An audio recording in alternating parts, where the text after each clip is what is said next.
Those who had heard the prophet say, "Quraysh, I bring you slaughter," had never forgotten it, though at the time there seemed to be nothing to fear. But if he now eluded them, despite the perpetual watch they kept upon his movements, and made his way to Yathrib, those words might prove to be more than a mere threat. The death of Mutim, the prophet's protector, seemed to clear the way for action, and to clear it still further, Abu Lahab deliberately absented himself from the meeting which the leaders of Quraysh now held in the assembly. After a long discussion, when various suggestions had been made and rejected, they agreed, some of them with reluctance, to the plan put forward by Abu Jahl as being the only effective solution to their problem. Every clan was to nominate a strong, reliable and well-connected young man, and at a given moment all these chosen men together should fall upon Muhammad, each striking him a mortal blow, so that his blood would be on all the clans.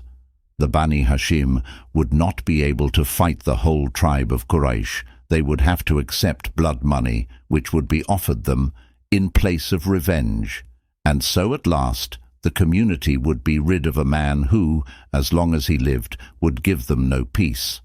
Gabriel now came to the prophet and told him what he should do. It was noon, an unusual time for visiting, but the prophet went straight to the house of Abu Bakr, who knew at once, as soon as he saw him at that hour, that something important had happened. Aisha and her elder sister Asma were with their father when the prophet came in.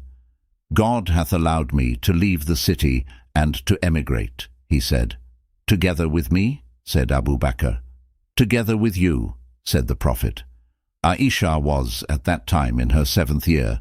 She used to say afterwards, "I knew not before that day that one could weep for joy until I saw Abu Bakr weep at those words." When they had made their plans, the prophet returned to his house and told Ali that he was about to leave for Yathrib, bidding him stay behind in Mecca until he had given back to their owners all the goods which had been deposited in their house for safekeeping. The prophet had never ceased to be known as Al-Amin, and there were still many disbelievers who would trust him with their property as they would trust no one else. He also told Ali what Gabriel had told him about the plot Quraysh had made against him.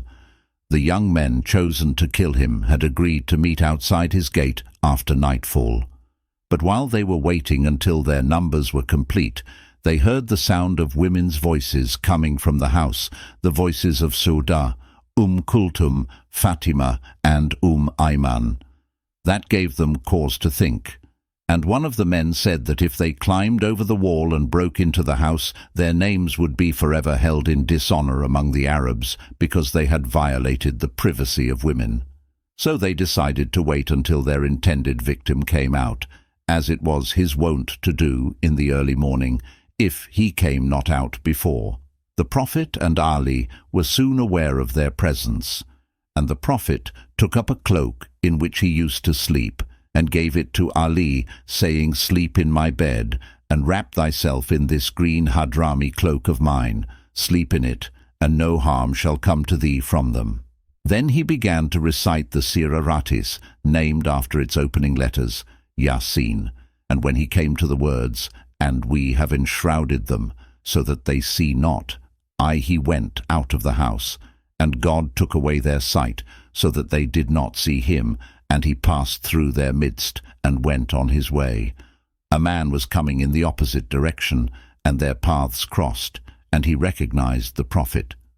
A little later his path took him not far from the prophet's house, and seeing men at its gate, he called out to them that if it was Muhammad, they wanted he was not there, but had gone out not long since. How could that be? They thought. One of the conspirators had been watching the house and had seen the prophet enter it before the others had arrived, and they were certain that no one had left it while they had been there. But now they began to be uneasy, until one of them, who knew where the prophet slept, went to a point from which he could see through the window, just enough to make sure that someone was sleeping on the prophet's bed, wrapped in a cloak, so he reassured his fellows that their man was still there. But when it was dawn, Ali rose and went to the door of the house, still wrapped in the cloak, and they saw who it was, and began to think they had been somehow outwitted. They waited a little longer, the thinnest of crescents, all that was left of the waning moon of the month of Safar, had risen over the eastern hills, and now it began to pale as the light increased.